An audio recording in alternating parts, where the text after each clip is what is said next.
Hey, what's going on? This is the Doug Show. My name's Doug Cunnington, and in this episode, I talked to Charlie again. You probably remember Charlie from a couple different interviews. He publishes a huge amount of content in it's actually a short amount of time, and he works a full time job. It's pretty cool because we had him on recently in the last couple months, and we chatted in October when he first started monetizing this particular site. His goal with this site initially was to publish about 1,000 articles in 2021. He accomplished that, which is a great accomplishment all by itself. But the cool part is he hit record revenue in December, and I'm going to let Charlie tell us about what that was in just a second. But Charlie, how's it going today? Hey Doug, always great to be back on your show. Yeah. So, what revenue did you hit in December? If you could run down some of the stats just along the way here. Yeah, so when I gave my update for our last time we spoke, it was just my first full month on Mediavine, and that was October of 2021, which only brought in $1,300, which was expected because I just eclipsed the 50,000 session per month mark. But December, the site saw huge growth in traffic and then also really benefited from the Q4 RPMs on Mediavine. So it had just around 150,000 sessions, the site for the month of December, and it brought in just under $5,000. I think it was $40 away from that milestone, but hope to hit it this year in 2022. Congrats. That's pretty amazing because you started the site in December of 2020. Is that right? Yeah, that's correct. The goal for the site was always just get up 1,000 articles, worry about monetization and all that other stuff later on. And as that all kind of moved along quickly in September, when I applied to Mediavine at the end of September, got on the platform in October, and then traffic really started growing with the host sandbox element to it at the 8 to 10 month mark. So it's really all come together quite nicely and gives me a good plan for heading into 2022. How many articles or posts are on the site right now? Just around, I think the actual number is 1,046 articles, which is more than I even anticipated. I thought I was going to hit 1,000 articles and kind of stop, but it's not that easy.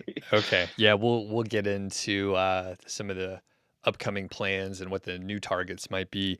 But I want to I want to ask you about the sort of trajectory because you published a lot of content and you did mention the sandbox and like a little extra growth maybe after 8 to 10 months. But what did you see in the first few months or so, maybe the first 4 months? Yeah, so it was a very lonely and concerning traffic growth those first couple months. And just to remind you, I did have a site before that we've discussed about briefly, and I still do have that site, and it still does make a little money here and there. But I didn't really have much experience to building, a website, putting on a bunch of articles, and not receiving traffic for months. Like that part was quite concerning.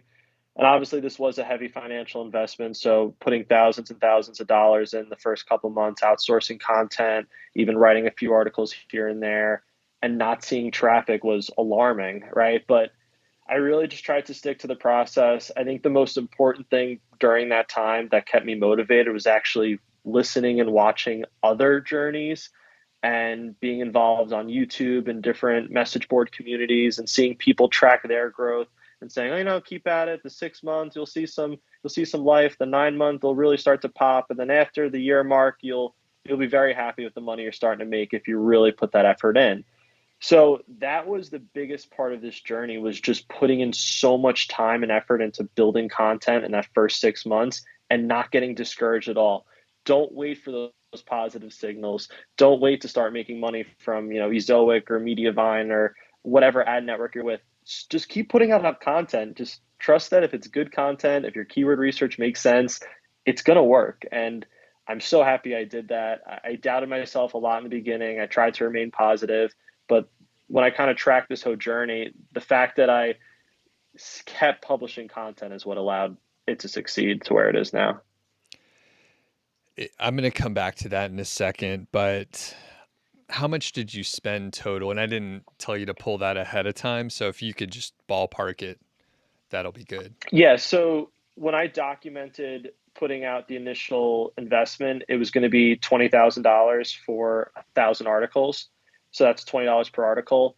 Along the way, I found a lot of writers that I liked at the $25 range, the $40 range. I had one writer work on some massive piece of content for the $60 range, and these are in terms of 1,000 word articles. So that number did change. I think at this point, for the 1,046 articles, I'm right around maybe the $25,000 investment mark. A lot of my articles are 1,000 words. I'd say like over 95% of them. So that's what helps that figure stay low. I did write some content on my own, but I did hire some maybe less expensive writers because I did spend the time going through a lot of applications, hiring people that made sense. I give them such a structured format where I'm really just asking them to research and write. And I do edit each and every piece of content on my own. I format it, I put the pictures in, I read through them. So I do spend the time there. So I think that's what saves some money. But regardless, that's still a very large investment for just content on a site that wasn't making any money when I first put it all out. Okay, and if I do the math right, it's about $2,000 a month or so uh, over the course of a year, right? Yeah, if you Roughly. average it out, Okay. that's what it gets to. I definitely front loaded the first 6 months. So if anything, I probably spent maybe 70% of that budget the first 6 months. Okay. And when we break it down like that, it's not to say that $2,000 a month is not a large amount of money. That is a large amount of money, but you don't have to cough up $25,000 all at once for what you've done here. So, okay. And that's important to know. Now, and I'm backing into a thing here. So you just earned about $5,000 in December, and some of the, my cynical side, or maybe there's some listeners out there saying they're shaking their hand at you, Charlie, and they're like, "Well, December is sort of artificially high." That's not to say you didn't earn the 5K or whatever, but is it going to come down? So we're at the end of January right now. What does revenue look like right now? If you had to predict what it might be through, say, the next quarter or so. Yeah, with the consistent traffic numbers I'm seeing, I'm still going to make $3,000 for the month of January. And the only reason that number is lower is because what you just mentioned, just the lower RPMs for January versus December of last year. But yeah, even $3,000 a month, clearly the business model still makes sense even with those RPM numbers, which is great because that's going to be the lowest RPM numbers all year. So. And we also want to highlight, like, it's still kind of on a growth trajectory right now because you published a lot of content like throughout the year and in the last quarter, and that takes time to rank. Do you have, I mean, is it still sort of just growing in traffic here? Yeah, so I have some pretty good numbers I could share.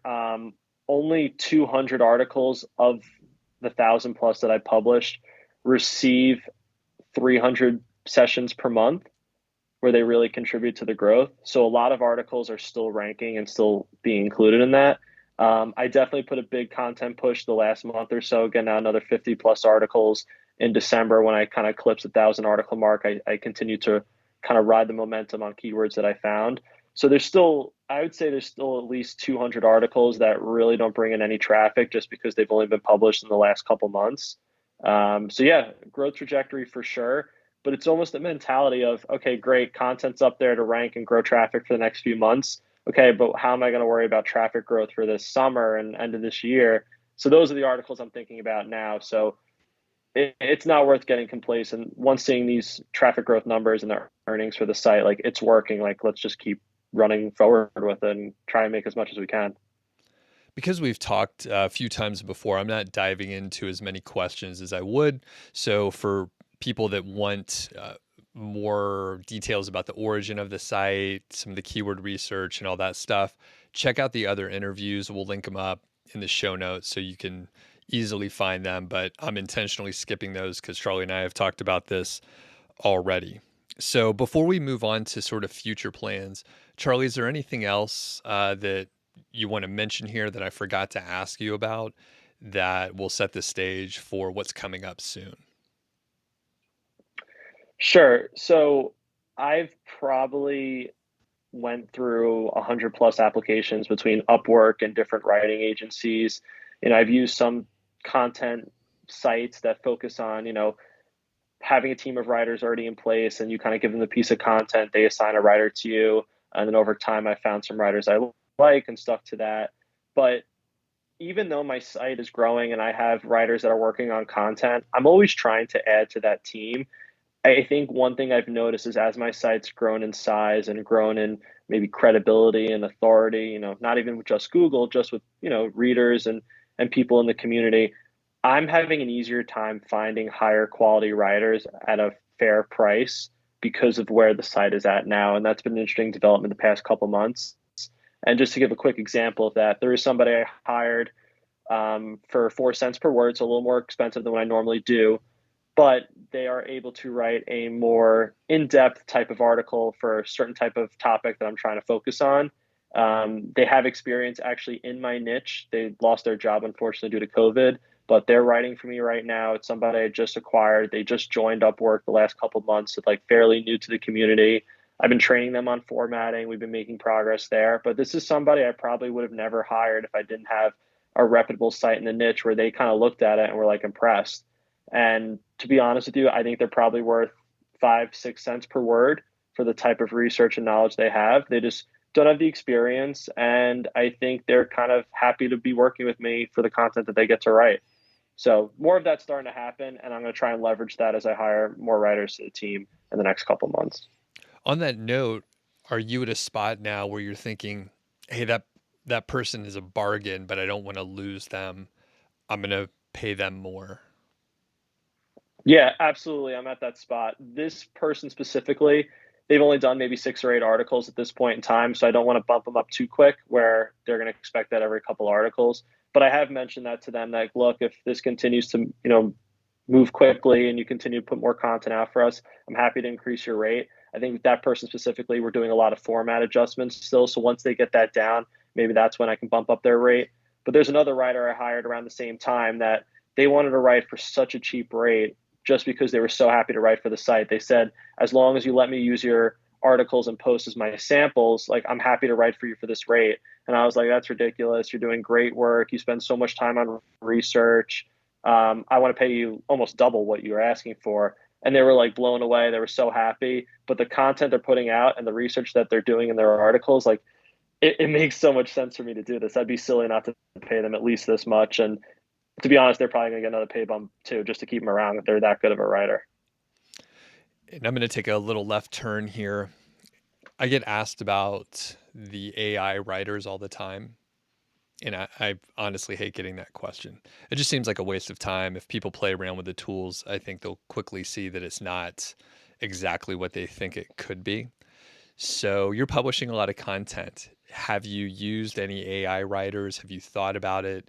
Have you tested these at all? Like, would you pump out thousands of articles using an AI writer? I probably would never do it. I know sometimes never say the word never. I would definitely never do it for this site that I'm working on right now. But like at the end of the day, you got to get back to what's your model. My goal of my site is to be informational and helpful. Like that's the first priority. If I'm not being informative and helpful to people that are searching for that topic, like yeah, you may rank for a little while, but eventually you're going to disappear. Like that's not what I'm trying to do. I'm trying to build a sustainable site in an evergreen niche that continues to grow and attract users. AI is not going to do that for me. I'm not saying my articles are that personal, but they're so informative and so research based that if I bring that AI element to what I'm doing, it's just not going to yield what you'd want from a site anyway. I think another thing people forget about too is like the AI thing sounds wonderful, all this content and stuff, it's great, whatever. But even if you get all that traffic and people are coming to the site, it doesn't take that long to realize the content isn't flowing nicely and maybe it is AI driven and there's not much to it. So even if somebody clicks on that page, what's that going to do to your ad RPMs if someone's clicking in and out of your page quick? What's that eventually going to do long term to Google rankings? I just don't buy it. I mean, I see a lot of people that do it. They build these sites with 10,000 articles plus, they monetize it with some crappy ad network, make some decent money, and then move on from it. But like Ezoic, Mediavine, AdThrive, they're not going to be accepting these sites. And I ultimately think that those other lower tier ad networks are not going to accept these sites because Google partners aren't going to want to work with them and whatnot. And I think ultimately that's what's going to be the end of content publishers getting too stuck with AI, is realizing, okay, AI is actually the reason I can't work with these publishers anymore. I'm not doing that. I'm not getting involved. I think it's eventually going to be like a crackdown from the monetization companies more than Google itself, actually. That's brilliant, Charlie. I never thought of that. But yeah, you still might have traffic on your site, but if you can't earn any money from it because it's garbage, then what's the point? Interesting. Right. Like I'll take 50,000 visitors a month at $30 RPMs versus 200,000 visitors at $3 RPMs. Like, who cares? Like Yeah, at that interesting. point. All right. Well, you were telling me a little bit about some of the like link building and outreach opportunities that you're running into. So let's kind of shift into what's coming up for this site, and let's start with this link building approach that you were telling me about.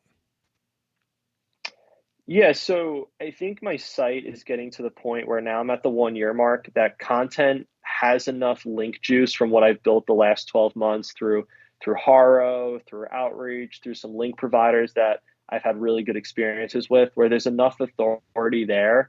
But now I want to kind of get to that next tier. And just to put it in metrics, I think on Ahrefs, I'm right around a 35 for domain authority or domain rating. So I'm trying to think about how can I go outside the box and kind of get to the next level. And one thing I realized was, it's great to have content, it's great to have a site up, but you got to really establish yourself as an authority in the niche with the actual people in the niche that are already doing really well.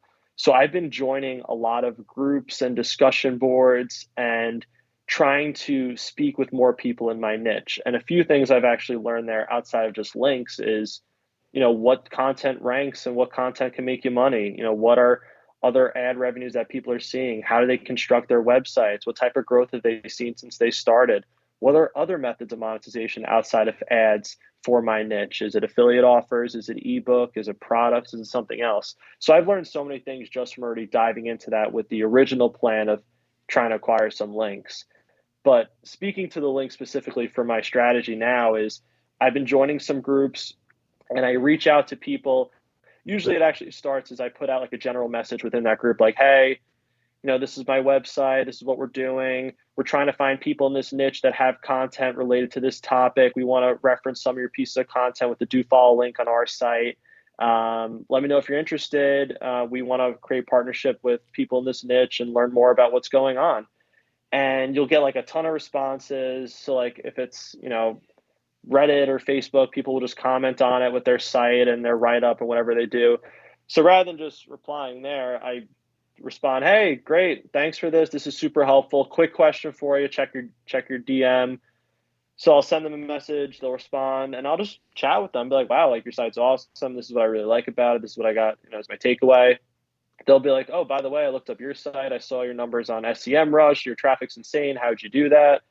I'll give them my honest feedback. I'll tell them what I did, want to help them. They'll be like, "Oh, it's a general stand-up guy. He's trying to, help my business, wants to link back to me. How bad can he be?" Make that relationship. I actually try and find an article that makes sense on my site that they published so I can kind of build that relationship with them. Most times I usually just publish that article and say, great, if we publish more articles in the future about some of your topics, we're going to link to you again. They go, wow, you're great. You're super nice. Thanks so much. And I'll come back to them maybe a few days later and be like, oh, by the way, I saw you had an article on whatever. We have a great article that could be a great resource for people searching for that topic. Perhaps you want to include it to your readers. You're more than welcome to use whatever pictures we have on our page if it helps your article become better. And it's crazy. I think like 60 to 70% of people reply back, yes, great, we'll link back to you. Now, I got excited in the beginning when I was getting all these links, but then I realized, oh, there's a reciprocal link. I link to you, you link to me. It doesn't really feel like that because it's more of like a connection. We're trying to help each other out, but we're also not linking to the same page where it looks fishy. I mean, I'm linking to them on one of my articles, then they're going to link to one of my different articles on a different article that they have on their site. So it's not like a true reciprocal link. And if I already have this diverse link structure of over 5,000 backlinks and 1,000 plus referring domains, acquiring a few of these from DA50, DA60 plus sites isn't going to hurt me. And I think out of the first 10 links I acquired, 5 of them were DA 50 plus, and 3 of those 5 got over like 300,000 page views a month. Like they were real authoritative sites. And at the end of the day, I'm making a great relationship with someone. I've had some really cool conversations. Actually, one conversation came out where somebody reached out to me who had 500,000 sessions a month, and they wanted to interview me about how I grew my site in 13, 14 months to the level it's at now, which I think is a great opportunity for me to maybe pursue the podcast route for my niche and whatnot. But a lot has come from this, and it's really getting away from the whole link building side of it and realizing you're trying to help a business, you're trying to be a good stand-up person and actually provide content and information for them, and you'll be surprised how people respond. Some people do build up a wall. I mean, I've had one lady reply back to me. She's like, great, let's get on the phone and chat. And I'm like, okay, fine with that, but it's currently like 11:30 p.m. my time because I usually work on my website like really late at night. And she goes, oh, you must be lying to me. And I was like, no, like this is where I live. Like this is the time. Like I'm more than happy to chat. We could chat tomorrow. And then I just never heard back from her. But get a couple weird interactions here and there. But the hit rate is insane compared to this email outreach that everyone does. It's just so much more personal on social media. Nice. This is amazing. I mean, this is essentially what Christy has done with her niche, which are, I mean, y'all are working in completely different areas, of course. And there's communities about like everything, any kind of weird thing that you're into. The quick example, which I'll bring up again later, is I've been watching a bunch of like lutherie videos. It's like guitar making, basically. And I may, you know, never do it, but there's a whole community of people that like build guitars like in their garage that are not like professional guitar builders or anything like that. They're just doing it as like a woodworking hobby. But like they would totally be able to go to a Facebook group and say, "Hey, I just posted a video, like check it out," and like basically just network is what you're describing versus of course the terrible outreach that we see all the time with, you know, emails blasted out. And at best, you know, most of the time with the emails and the campaigns that people run, they're going to get kind of crappy links from kind of crappy sites that maybe are sort of related, but you're getting like some of the best links from highly trafficked sites. Which one question I want to ask you about, sounds like maybe the lady who wanted to do the phone call is in this situation where she's maybe viewing you as a competitor and she's like, I don't want to work with my competitors. So the sites that you're reaching out to, are you competitors in some capacity, but you're all smart enough to realize that you can help each other and you're not directly competing with each other? I love how you asked that because that's what I was about to elaborate on before we moved on. Speaking specifically to that lady, I think it was more of a trust thing with, okay, like, what are you trying to get out of this? This seems really cool. I saw that you gave me a link, but like, what is like something else? I think she just thought I had like another ulterior motive. I was going to steal her content or something because she kept asking. She's like, what are you using my link for?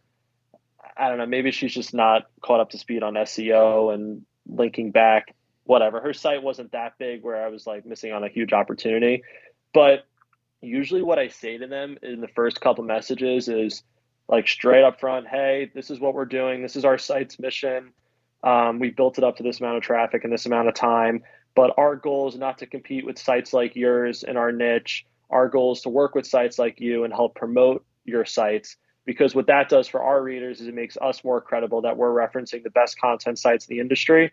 So we actually have a pretty strict process for the sites that we link to.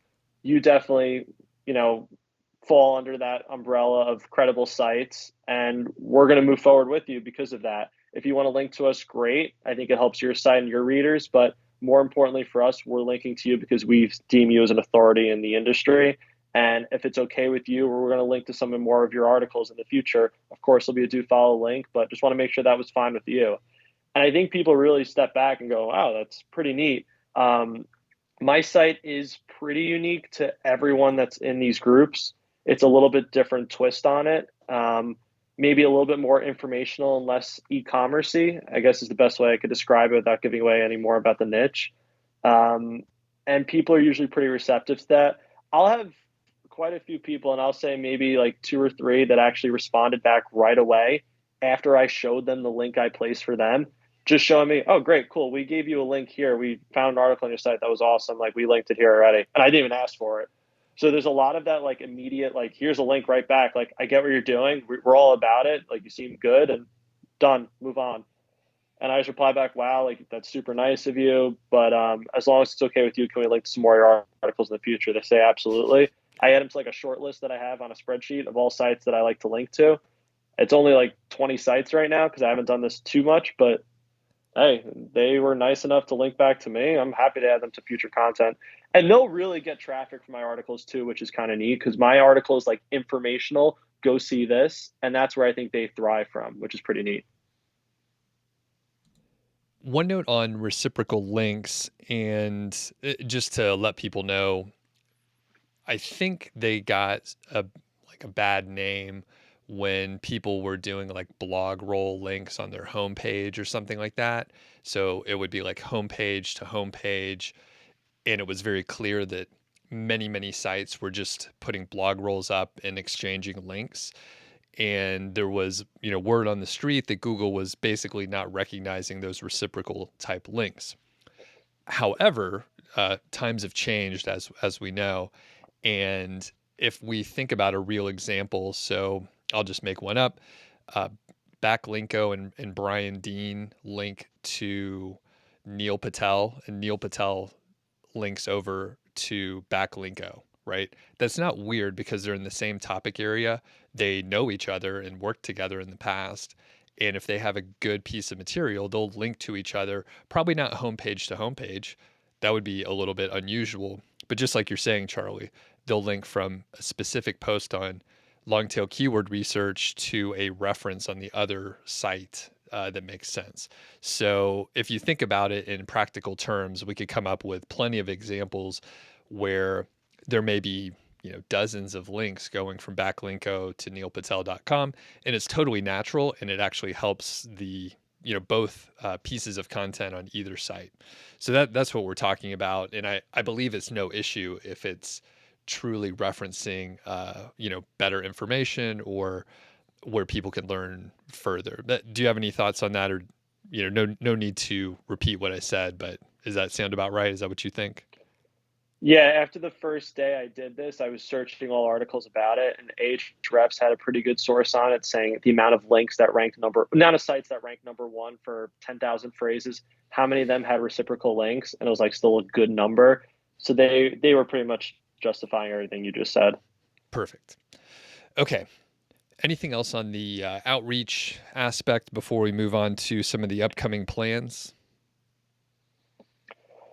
No, I think that's it. I think that's something I'm going to continue to do. I think I'm going to pick my spots, but I'm trying some other, type of link building opportunities to work with other creators and other content publishers where it makes sense for both of us. So I'm going to try and play around with more of that. So that might develop more in the next couple months, which will be good for the site.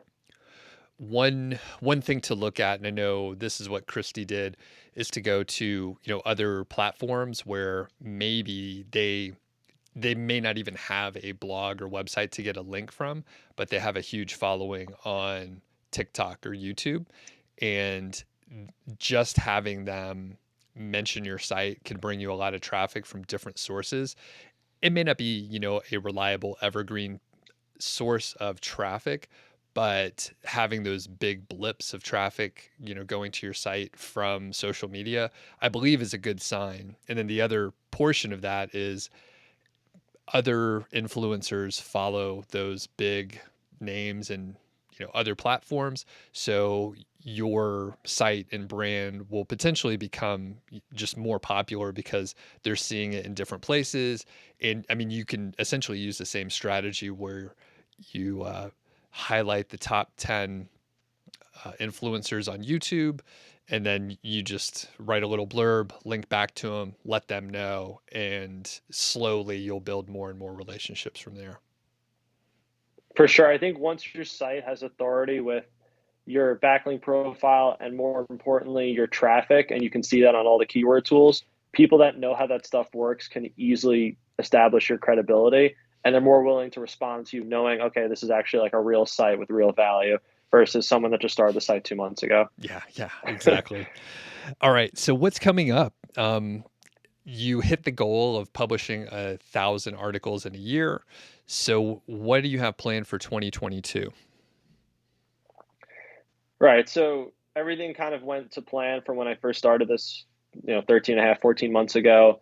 Um, you know, uh, when I first thought about it, I was like, oh yeah, I'll hit 1,000 articles and I'll just stop. That's not going to be the case. I think a realistic goal is not going to include publishing another 1,000 articles this year. I just don't think I can. It was very draining. I mean, the amount of nights I would start at like 10 p.m. and finish at 2 or 3 in the morning editing and publishing articles was very time consuming. I guess the solution to that is I could hire an editor and build out the team in a different way where I'm less involved. I also like being involved, so I don't want to completely change that over. But I think maybe somewhere around the 400, 500 article mark this year would be pretty awesome. I'm trying to try and be more strategic about my budgeting and how I spend money on it. But if the site continues to really bring in this type of revenue on a monthly basis, I'm not going to have to even invest that much back in to achieve that type of number for new articles published. I want to continue publishing content. I know one thing that we've discussed in the past is kind of editing content and trying to improve it and improve those rankings. That's something I'll look at a little closer. There was one article I think I used as an example last time. Very competitive keyword, 9,000 searches a month. I wrote the article at the end of December 2020 when my site was first published as like a template type of article, more than me trying to win that keyword. I'm actually up to the third position now, and that's been a combination of updating content. I think I added about 400 words, 200 words in two different times with a subheading for each time, and building some links through social media, profile links, doing some guest post outreach. I think actually that article got me a link on Haro. Interesting enough, it just worked out really well. It was like a perfect fit for a topic they were looking about. So there is some juice to that article. I'm updating it. I'm going to try and see if I get to the first position eventually. All those sites around that keyword are really authoritative names like sites DA 80 plus. Their article isn't as laser focused as mine for that topic. So I do think I have the best article there. They're just really competitive sites that are going to be tough to compete with. One of them is like a high authority in my niche. The other one's not really a high authority for my niche per se, but just like a real authoritative, informational like website. So it'll be interesting to work with stuff like that, and then maybe I can take some of those principles to improving other pieces of content in 2022. And keywords, are you in a spot where you're starting to run out of keywords? Do you have a vision at this point how much content it could be? Like, say, 4 or 5 years out or something? I will never run out of content to write for the site. I made it broad enough where I'm not really limited. I have certain type of clusters that I focus on that are kind of the same phrase, and I switch out one or two words because it's an informational article about all the different keywords or different topics within that category or subcategory. So there's plenty of those, and I have a few cases on that site where I'm writing 100, 200 articles about the same type of question, just a different name, and those have done pretty well at the rankings, and I usually have a writer focus on that. But even just like general questions, like how long is a typical Doug Cunnington show? Like questions like that about my niche. There's so many of those that are hard to find in a keyword research tool. Sometimes the best thing I could do is just like walk around, talk to people, see what people are saying. Like the amount of times someone said a word or had a question, and I was like, oh, that's a great article idea. Let me write that down. So there's always going to be opportunities like that beyond just keyword research tools. There's plenty to write about in my niche. I think the bigger conversation is what keywords am I going to go after? Am I going to stick to my low competition phrases, or am I going to start maybe graduating to the next level of some more medium and high competition keywords being a bulk of what I put on the site? The answer to that for now, I think it's going to be a mixture. I think I'm still going to stick to the low competition keywords. I know it works. I know I'm ranking for that. It's producing and it's making sense of the business model. It's bringing enough revenue to justify it. But eventually, I mean, medium high competition keywords can really make the site get from uh, the 6 digit mark from sessions per month to the 7 digit mark for sessions per month. I think that's what's really going to be key to getting to that next level. Yeah, that's amazing. Just never running out of keywords. So in 4 or 5 years, there could be, several 1,000 pieces of content. Amazing. I can't imagine. I think the only thing there is people still using Google, and my guess is people will be. So I, Right. I think it could work. Yeah, I don't see any issue. Why not? Well, how big's your team right now? And when you were talking about not, maybe having the motivation or time to publish another 1,000, of course, yeah, you could hire someone to do what you were doing, even if you like it. I mean, you don't have to outsource 100% of that. You could still do some, but hands down, a content manager and editor was the best hire that I made when I was publishing lots and lots of content like that and not using an agency. So, yeah, what's the team like? What's holding you back from just letting go a little bit more and having a little more time now that the site's earning more money? So I have about 7 freelance writers at this point in time. It always changes. It can go from as high as maybe 8 or 9 to as low as around 4. I would say there's about 4 writers that have been with me since the beginning of the project that I continue to go back to. I think 2 of them is very cost effective. One of them works very slowly, but they're cost effective and they do a really good job focusing on a specific type of title. And then the fourth writer of those original 4 is a more expensive writer. They take usually 2 weeks to write that article, but it's like a massive 3,000 word plus post with a lot of pictures. And those posts all do really well. I think like 90% of them rank top 5 within 4 or 5 months. And they're medium competition keywords, which is awesome. So building the team where I'm maybe adding some more writers to those original 4, because even though I'm at like 7 or 8 right now, it's really 4 that contribute a good chunk of the content that I can trust and maybe, slow up my ease on wasting too much time formatting those articles. They really seem to have it down at this point.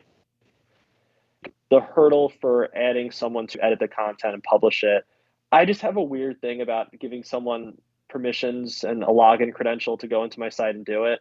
I know it's the way it's done. It's like they're just really publishing content. That's all they're able to do. They can't like touch other things and play around with it. I don't know. I think I just have a good knack for formatting it, putting the images up. I don't think it takes that much time. I mean, obviously, it takes enough time where it's kind of a bottleneck, but I don't think my writers can produce enough content where I can be replaced and like use my time elsewhere for this project. Like, honestly, I think if I got an editor, I'm pretty much not involved in the project at all, and I'll waste my time checking analytics and doing silly things that really don't move the business forward. I mean, the one part that I would never outsource is keyword research. Like that's obviously what my skill is here. That's grown the project. This is what causes me to 150,000 sessions per month and 1,000 articles. Maybe someone else gets only 70. Like I think that's where I have value, and that'll never be replaced. I don't know. I just feel like if I remove myself from the editing process, I'm spending more money, and I'm probably wasting that time just looking at analytics and doing pointless stuff that's not helping the business. So maybe for the best interest, it's probably worth me still staying involved, but I Yeah. am still cautious. You'll come around at some point. So, and They all do, Doug. yeah, you do an awesome job on keyword research and formatting, but trust me, you're replaceable. I mean, I mean, it could be hard to hire some random person, but it's great when you hire someone and you're like, oh, they do that better than me. That's like, I was actually making this worse. Now, all that to say, I like a very small team, and I do a lot of work currently right now that I probably should be outsourcing. And I, like you said, you kind of enjoy it. And sometimes it's just a little easier to do it yourself than to hire someone. So I appreciate everything that you're saying. But yeah, I just wanted to challenge you a little bit on it. Just, I mean, especially when I think back to my corporate career, and I was for some time, maybe when I was young like yourself, Charlie, I was like, man, I'm doing some really impressive stuff. I'm unreplaceable. And then 10 years later, I was like, oh, they would fire any one of us. Like there's literally hundreds of people that could do exactly what I'm doing, this very specialized thing.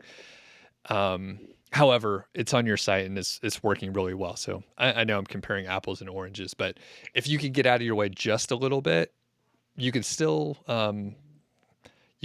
do some of that formatting, or maybe the way I set it up when I hired that role is I told them not to publish anything. So I looked at every single piece of content and I hit publish for that content. As time went I like on, that idea. yeah, because I mean, That's a I good idea. want to touch, like, I'll slow things down to do a QA, like at different stages so the handoffs don't get fucked up along the way. So I would look at it and then you would still have control, you could still tweak things. But what happened was over time, I realized that I was hardly even skimming it. And then I would spot check like 10%. And I would publish 90% of it with barely even looking at it. And then you get used to anything essentially. So, all right. I'm not going to try to convince you, but I think I planted the seed. That's good. I guess too, because the other concern is like adding pictures, and obviously I use like a premium picture provider, so I have to spend money per picture that I download. So I have to give them access to that type of stuff. But I guess I could just have them put the content up and I just literally do the picture, and that's the only thing I could do. So I'll look into that. That makes, Yeah. I mean, it makes sense, of course. Well, and then the other thing too, I mean, you can give them access to the account and then give them like a certain amount that they're allowed to spend. Like the more you let them make a decision, like you'll be surprised how smart people can be if you like let them make a decision. You'll also be surprised how dumb people are, as the converse. But if it's the person that you've worked with and you really like them, and you're like, you know what, you're authorized for $50 of pictures per week or whatever, and then if any point in time goes by, or maybe you reimburse them. You're like, hey, I'm going to reimburse you. We've been working together a long time, or you pay them in advance, like $50. You're like, this is your allotment for per the week, and then move forward. There's a lot of ways to solve the small hurdles here. You do have to put some capital or resource at risk, but you're buying back time and decision making. You don't have to pick the picture. You don't have to log in. There's like all these little micro decisions you're making along the way that you won't have to make anymore. You do have to trust the person though. So anyway, I think too, the thing is I've always hired writers and I've gotten that template down. I was intimidated by that in the beginning, and I eventually kind of jumped in and hired writers versus using like an agency. So I think also that thing too is maybe find a template for hiring someone like that, and that'll make it a little bit easier for me to at least see what people are out there and go through some applications. just promote one of your writers because they already know It's a what you're good idea. doing. Yeah. Good idea. So, and then they're probably, I mean, they could still write some, but potentially they're bored churning out content and they would want a little break from doing that. So anyway, it's a whole other conversation. I don't want to turn it into something else here. So what about starting a new site, right? So you started one in 2020, earlier in the year, and then you were like, "Hey, I have a different idea." So why aren't you like building out a big portfolio? So many people comment on your videos, other people's videos on YouTube, and the biggest question that people have is, should I build out 4 sites? Should I build out 7 sites? Should I build all these type of things? And when you look into the weeds, most of these people probably don't even have one site that has any real growth to it or any amount of traffic. And it's just people get like excited and jump to different projects. You got to think about it. It's time and resources that make these businesses grow, right? It's your time and your effort and maybe writing articles, doing all the things that go into building the content up or hiring your writing team. You spend money, all that stuff. If you spread that out to different types of things, it's just like starting like 5 different bagel shops in an area or a location that all can do well, but you only have so much time to start each one. At least if you start one and build it up and create that blueprint, replicating it is different. But when I say like replicating it, I'm not saying like hit 10,000 visitors a month, make $80 and then replicate that. Like, what are you trying to replicate? You want 8 sites that make $80 a month? It's way easier to make $800 a month on one site than it is to make $80 on 10 sites. Like it's just different. Once you start scaling and once you start growing it and you're like super focused, it's easier to build the site. The other element to it is if you have a niche that's working and you have good keywords that are clearly bringing in traffic, why are you trying to get involved with a different niche that may not work? Like, why waste your time with that? Why, come back into something that you have to learn about how the keywords work, learn your competitors, all like that's time wasted. I don't have to relearn my competitors. I have to spend time finding out who's maybe new in the industry and who's ranking different articles. But I think the big thing for me is like I don't have to learn who I'm competing with. I already know who I'm competing with. I do my keyword research with all that in mind. I understand every site's authority at this point, and yeah, let's grow the asset super big. I guess it could be different if you want to build multiple sites so you can eventually sell some of them. That can make sense.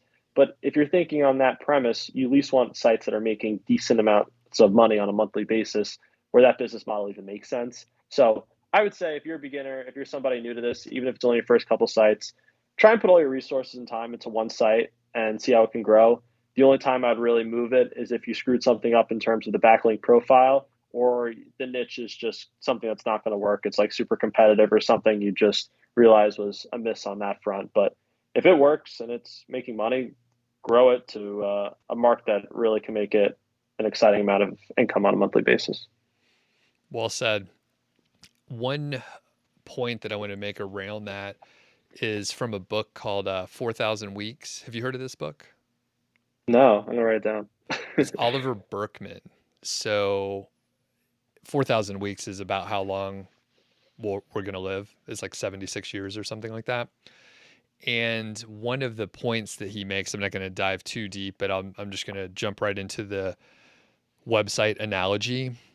When you get bored working on one of your sites or you hit a roadblock or something, it's really easy to feel productive by moving on to another site. And I think that happens often. I mean, let's say you got unlimited time, you're still like spreading your focus among four different sites. But I mean, I did this in the past where I'll work on one site, I'd hit a roadblock, and then I would move to another one. So I'm making like less than 25% progress on each one because there's still cost of like switching your tasks and some of the attention that you use by doing that. But yeah, I think you're doing obviously you're getting great results by focusing like really hard on one site at a time and doing really a massive amount of work where you were looking at some of the other case studies that I cover out there, and you're like, I'm going to publish 1,000 articles in a year. I'm gonna bootstrap it. I'm gonna hire the writers. I'm gonna keep the costs low. You're gonna get your hands dirty, stay up late. I was gonna say the other thing, just if you hire someone, you could sleep more. Sleep is great. Like you want to sleep more. It's one of the best things you can do.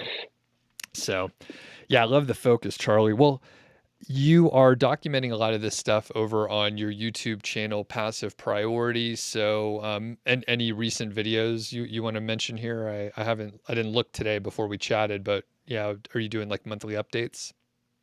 Yeah, so recent videos, I did a December income report to go through all my income and traffic numbers.